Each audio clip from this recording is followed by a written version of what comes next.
But I have to tell you, and I want your opinion, the couple that was coming on, Jeff and Tanya Benion, they actually flew into New York City last night. They were going to be on the show today, but at the last minute, literally at midnight, TLC stepped in because they felt uncomfortable with the appearance of this couple. One of our producers did manage to have a great pre-interview with Jeff and Tanya, but Jeff had explained it, and I'm quoting here, "I have a definition for gay, and I recognize people have different definitions. My definition is that gay is someone who is seeking same-sex relationships. They feel homosexual relationships are the best course for them, and I have no problem with that whatsoever. For myself, I am not seeking a same-sex relationship, and that doesn't have a label for the way he feels, so he likes to be called SSA." So he's saying then your gender identity is absolutely correlated with having sex with men for a man, right? So, which I think is not necessarily true, right? Your gender identity is who you are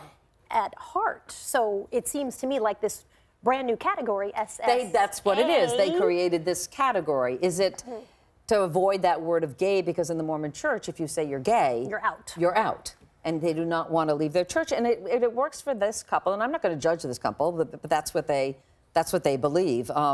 One of the most interesting parts of the conversation, we asked Jeff what he would do if the church, the Mormon church, started accepting homosexual relationships. And he said he wouldn't change a thing about his life. And I believe in the show itself, he said, had they asked him 10 years ago, he's been married 10 years, correct me if I'm wrong, roughly, yeah. then he probably would have come out and been gay. But now that he's married, has a child, he's made a clear distinction in his life that he wants to be with his wife and not act on the other feelings he has. After a lot of therapy, right? He did have therapy, yes, which he said was his own choice. Yes. So there's a huge debate, as you well know, right, around this whole idea of reparative therapy, that you can sit down and talk people through it and say, you know, pray away the gay is another way that people talk about this. And I think that's what GLAAD is talking about as dangerous and risky, right? This idea of like, listen, you just work on it and you don't have to be gay.